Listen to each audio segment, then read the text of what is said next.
Welcome to the Larry Kreider's Leadership Podcast. Larry is the author of over 40 books, the founder of Dove International, a worldwide family of churches and ministries in 6 continents, and has over 50 years of leadership experience. He and his guests will share inspirational leadership insights from their journey with God. These insights, gleaned from serving leaders in many nations, will transform your life and leadership. For more information on Larry's books and resources, visit LarryKreider.com.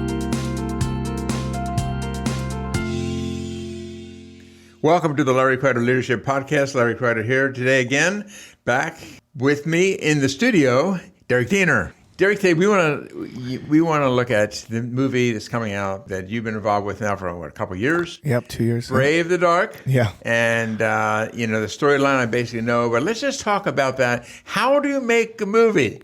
I will ask the same question: how do you climb Mount Everest? It's almost as hard, and you get some casualties along the way. But in terms of just like emotional casualties, right? It's a really, really challenging thing to do, and I don't think sometimes people don't quite realize the challenge that it takes to make a movie. It's you're starting up. It's essentially a startup, so you have you're building a completely separate entity for this, and you're getting investment money for a film. I'm talking specifically about independent film. Right. If you're working with a studio on a project or a streamer now, they'll fund it, or it could be a little different, but it's still, you're starting up this organization. It's still the same idea, and you're staffing up. So we're bringing from Make Films, we're bringing certain crew on and certain people to kind of lead certain things, and then you're bringing union for Brave the Dark specifically. It was about bringing union representatives from all different organizations, and then scaling up to make this company that can then execute the film. And rewinding about how Brave the Dark was made. How'd you get the idea? Well, it wasn't my idea. It was first Nate Deen, who it's his story. Yes. He was the 17-year-old boy from 1986 that was homeless and dealing with so many different things in his life.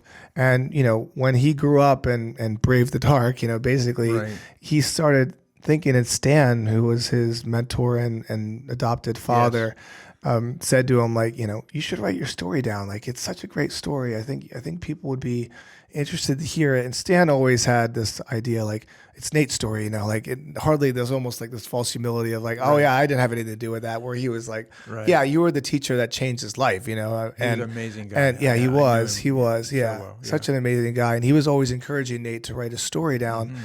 And so one day Nate, he works at Sight and Sound Theaters as a producer, and walked over to a guy who was there at the time named John Spencer, and he was a writer, and said, "Hey, let's just sit down. Would you be willing to write with me?"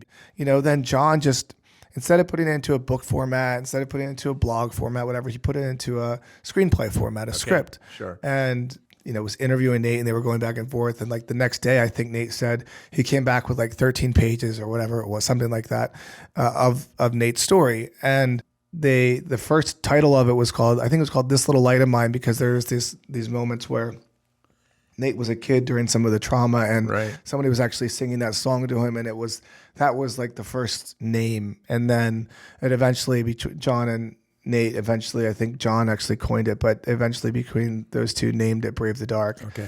And really, it was just an idea that, and Stan was involved. Stan actually helped write some scenes in the movie too. Okay.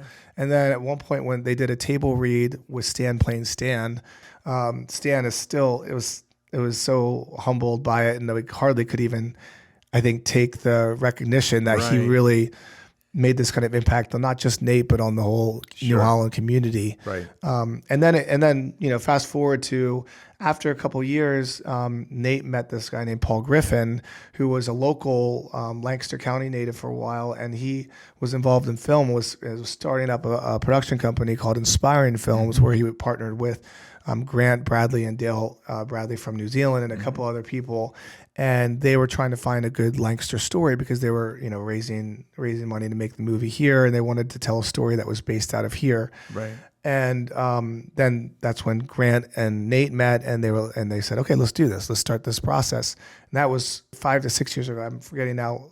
Since I started the film, I think it was 4 or 5 years, and now it's been almost 6-7 years. So then, they started to develop the script and got some outside writers, and Grant and Dale were trying to find people to play Nate and Stan and all these people. And they were able to find this incredible director, Damian Harris, and then his brother, Jared Harris, who was in a lot of different films and series over the years, said he'd play Stan, and he just completely fell in love with that character. And when he came here to do research, met with a lot of people and really did a great job, kind of his version of Stan. It's not, if you know Stan personally and you watch the film, I'm sure, I knew Stan well too, and I feel like Jared does an incredible job, but it's Jared's version of Stan. It's just a beautiful interpretation of that character. And then casted this guy, Nick Hamilton, who played Nate, who took on that role and did an incredible job as well. And so it because of the way that films work and partnering with different people and different companies, it was a very kind of organic thing that it developed. And they had this really great, I guess what you try to do is you're developing intellectual property. So try to get the best package and the best kind of team to make it happen. And then COVID happened, and it kind of, like everything, it kind of derailed things for a bit. And, Dale and Grant were from New Zealand. They were stuck in New Zealand with the COVID restriction. They couldn't come to Lancaster. And Paul was still involved, but in a different capacity. And so it was just a challenging time. And so then I knew them, and I knew Nate. Of course, I knew Nate and Stan. I've been hearing about this for a while. And they asked me, hey, would you come in and kind of be our production partner at Make Films and produce it on the ground level here in Lancaster and raise the rest of the money? They had a tax credit and some different things in place, but raise some more money to make the movie locally. And I said, I believe I believe that this is possible. And I believe that, like, they had such an incredible base for us to work from with the story, with how Nate and Stan and John developed it. And then even the next step where there was an outside writer team with Dale Bradley and Lynn Robertson-Hay and Damian Harris, the director, also did some development. And I just believe that the community was ready to kind of take this on. And 2021 was also a great year just for raising money because of the stock market kind of took a rebound, and there was lots of money out there, really. And people were so willing to come behind this film. And we found 45 different investors from Lancaster that all came together from Lancaster. One from York, but all of the rest from Lancaster. Yeah. And it was, I started with my mentorship group and people that really had helped me over the years grow, and they knew my trajectory. They knew I wanted to do movies, and they said, we believe in you. We're going to invest in this. It came down to, I still think it just came down to the fact that Stan was such a prolific influence and such a strong character in this community that people really cared about his story being told. And it had this heart behind the story that was so strong that it brought the investors to the table, but also brought great filmmakers to the table. Our cinematographer, his name's Julio Makat. He shot Home Alone was his first movie, and he shot over the years Pitch Perfect and tons of films, Ace Ventura actually, and lots of different films in his career. And he can now take on whatever project, he can work as much as he wants, I guess, or as little as he wants. He's been doing this for so long, and just really cared about this film and wanted to make Nate and Stan's memory proud, and the people involved. So lots of different people came together, and it was this interesting whirlwind, but also incredible team that came and made the movie. And I was just trying to get out of the way in some ways. I was trying to say, I'm like a steward of this. What's the best movie that we can make together? And but you're the producer of the movie, right? Well, yeah. So the buck is stopping with you in a lot of ways. It is, yeah. And I took the kind of the financial responsibility in a way and said, we can raise this money, even personally guaranteeing things to make it all happen with a tax credit, and really I believed so heavily in the film and believed so heavily in the story and cared. Maybe too much. Sometimes I cared so much about it that I got, in terms of things that I've learned. I mean, the emotional component of being so emotionally invested into something and having so much kind of, on the line too was always how I do things. I'm kind of all in.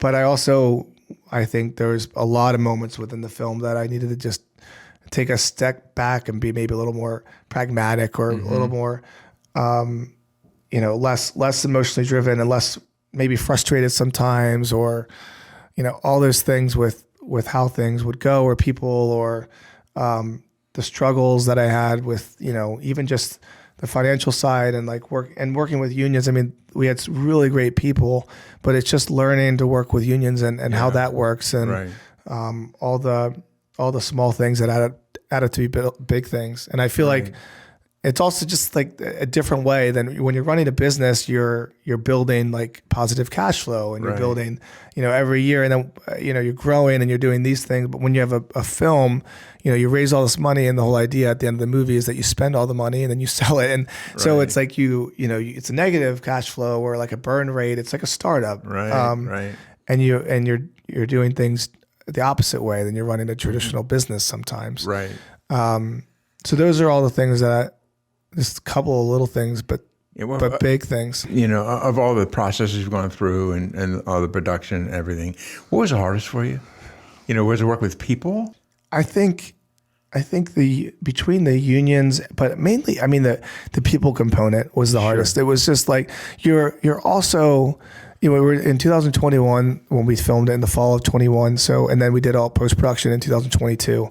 But in fall of 21, it was like we were in the, really in the trenches with COVID. The unions had really strict COVID restrictions. We also didn't want anybody to get COVID because it would have derailed the whole day. And you spend a lot of money every day, and it was a small indie production. It'd be hard to recover from some of those things. So you're constantly trying to protect the integrity of the film and the health of the people. But then, those staffing challenges, because we were in a really like COVID stopped production. And then at that time, it kind of, they said it was like 130% or like busier than it's ever been in the history of production. Wow. So just finding people to work and to, just like everybody else, we were having staffing issues, but we ended up getting an incredible team. We ended up finding the people to make this movie, but that was a little bit of a challenge. And then we're in Lancaster. We don't have the infrastructure yet. We're still early. I'd say yet, because we're growing that. Especially the union infrastructure. So we're bringing people in from New York and Philly and even LA and Baltimore. And so you're bringing people in, housing people. So all the costs elevate because we're hoping to go more local, but you just didn't have the union talent to pull from. So, and I think the challenge too for me was as a newer producer, I was learning every day, and you're putting out fires every day, and you're, I'm a positive person, and I'm always like to like hold on to something positive to positive.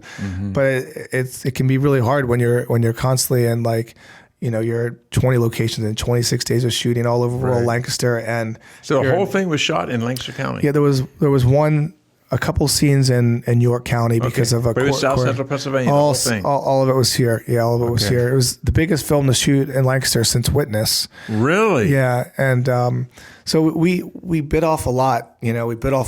And we succeeded with a film that we're really proud of, and that tells this story in a very beautiful way. And it's tough because you're flashing back to Nate when he was a kid, and some of the, without spoiling the movie, just some of the challenges that he went through, and it makes it really really hard. It's hard for the crew sometimes when you're telling these types of stories, and people that didn't have maybe even a spiritual understanding would say, "Oh man, like this." Things are just coming together. It's like, I feel like it's just the spirit of Stan is just guiding this thing. Or, there were some incredible, miraculous things. I mean, the way that the movie, even the way that before I was involved, the way that the script developed, and then the way that Inspiring Films took that mantle or took the baton and casted and got the team involved, and then the way that the investors came to the table and just made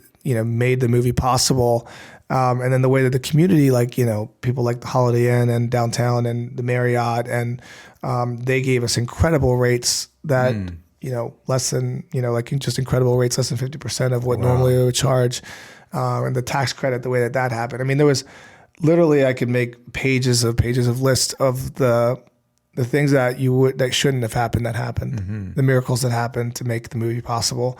And so, that's why I say I'm just kind of a steward of it. I feel like I am as the producer, the lead producer, like leading the charge, but I'm also very aware that I'm just a steward of something bigger, that it almost seems like it was written before I started, the journey. It's like the people that were involved on the investor side that needed to kind of make this possible were most of them were friends or friends of friends. I mean, they're all like really good people that believed in this with me. They took a really big leap of faith and wrote the checks. Sure. And we also invested personally for Make Films, and Ash and I personally, to make it possible. And Nate, and I mean a lot of people did too to make it possible. And time and energy. I was essentially running two companies, because you have Make Films, which was the commercial brand,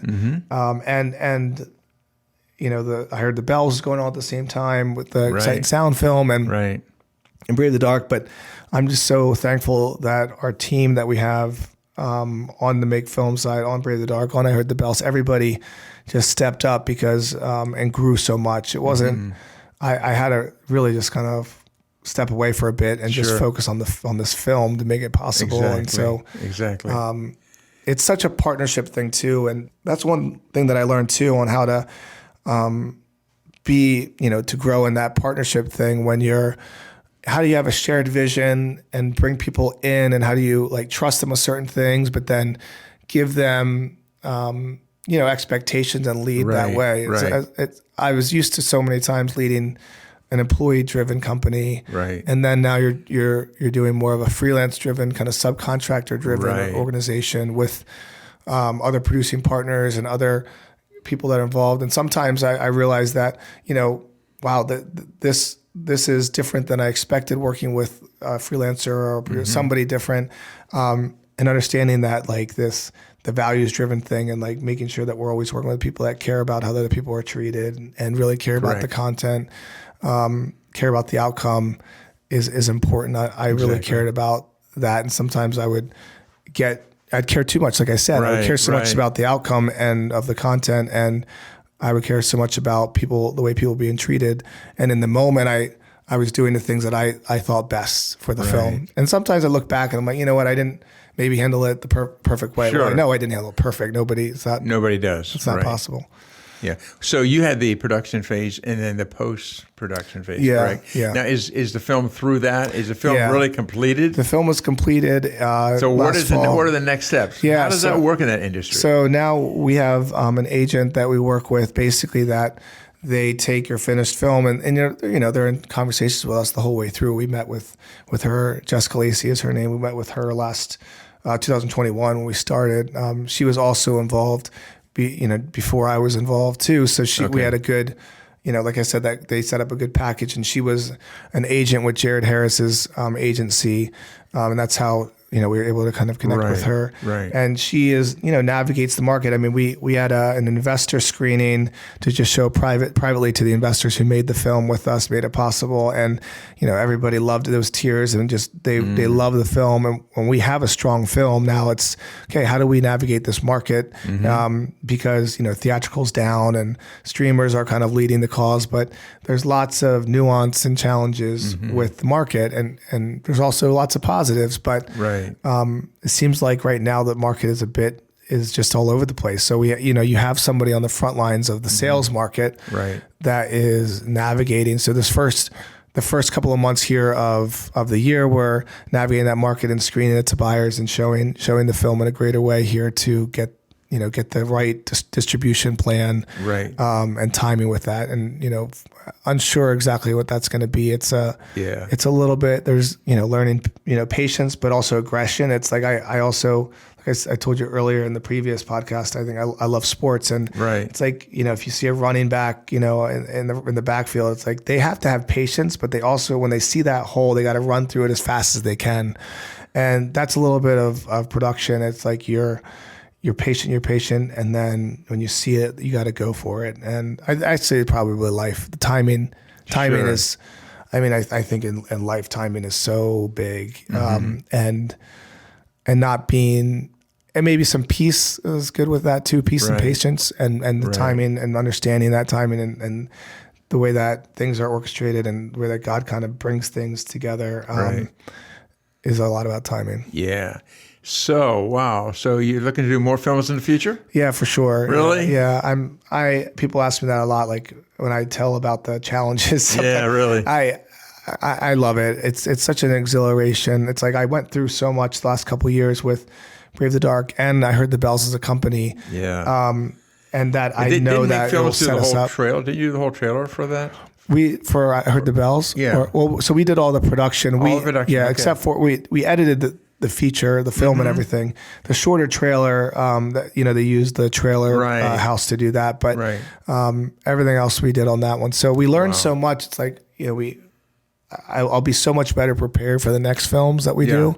And we have things in development for the future that we're really excited about as well. So usually you think film, you think, well, maybe Los Angeles, New York. Yeah. So you see Lancaster as a place that could be lots of films. Oh yeah, a lot of stories to be told. For sure. Lancaster is going to be a huge hub for film. I know it is. I mean, believe that. We're like right around the corner from Rock Lidditz here in this building. Exactly. And when I drive by that and I say, where were they 15 years ago? And my goal is to see a campus like that for film in the city, though. I want to do it in the city. I want like a block or a couple blocks of not just make films, but like other production companies, and with sound stages and 10 films a year being shot here. So that's what I see. Yeah. That's so cool. For those of you listening today, check out the show notes, get information on Derek and Make Films and Brave the Dark and et cetera, et cetera. And anything else you want to share with our friends today, Derek, about leadership, and anything else you learned about leadership in the midst of Brave the Dark and film and all that before we close out today? I think the biggest thing that I learned is how much belief and your heart and the heart behind making, especially a film, telling a story, the heart behind it, moves mountains. I mean, it's like the biblical principles of, sowing and reaping, and the power of the tongue and belief, and kind of the steps of like just taking little steps at a time that lead to big things. Right. I think that's my interpretation of what it says about moving. Even the moving of the mountains thing. It's like it's not always like an instantaneous thing. It's a thing over time that you see, and you have to have the discipline, and you have to have the constant belief, almost to the point of not insanity, but almost to the point of like, everything else seems a little bit crazy. How is this still possible? But you still believe. Yeah. And if you're able to do that and have strong heart and belief behind it, then like legitimately anything is possible. That's so good. And people come along with you. That's right. And if you want to really think about it through leadership, is that you get such buy-in and then you ask for people's belief with you and say like, yes, this does seem a little bit insane. It does seem like the goals that we're having are pretty challenging, or maybe, as a realist and a pessimist, impossible, but like it is possible. And then when you have those, when you have those little bit of successes, every little step of success is like a little bit of like a notch in the armor, or like a yes, okay, I can do this. I can do this. Yeah, even for me, for all of us, even the visionaries need that, because it just keeps you going. I think entrepreneurship and like insanity can be like a little bit like a degree apart. Entrepreneurship, successful entrepreneurship is just insanity that proves out. Right? That is right. Maybe insanity is too strong, but you know what I mean? So yeah. And I appreciate you being a man of faith, and the whole God factor and all this. Yeah. And you've done that so well. And for years, we felt like this area should be a place that produces good films, good stories that change people's lives. Yeah. And just seeing you do this is so thrilling, for us. Watching spur you on. Yeah, for all that you're doing, man. I appreciate awesome. that. That's our vision, is to make something meaningful and making meaningful films and things that impact and change the way that we do things, or change our perception. And they talk about films as being like an empathy machine. That is what happens when you watch a film. It's like that thing where you walk in a mile in another person's shoes. It's like that's what a movie is. Watch somebody else's perspective for 2 hours or an hour and a half. So it has incredible power. I'm sure you'd say if God can use Derek Diener, he can use anyone, right? Oh, exactly. I've said that about myself many, many times, and it's so true. Yeah. Thank you, Derek. I'm so thrilled with all that you're sharing with us, all you've learned, all you're helping other people not have to learn the hard way by sharing these things with them. And I believe there will be many, many, many films coming out of this area, and the dream you have in your heart, I believe that's going to be accomplished. So thank you so much. Thank you. Thanks for having me. Oh, sure. Everybody, thank you for joining us today for Larry Kreider Leadership Podcast. We're learning these small changes we can make that make a major difference in our lives and the lives of those we serve. Check out the show notes, Derek Diener, Make Films, Brave the Dark, and much more. And we'll look forward to having you back next week. God bless you all.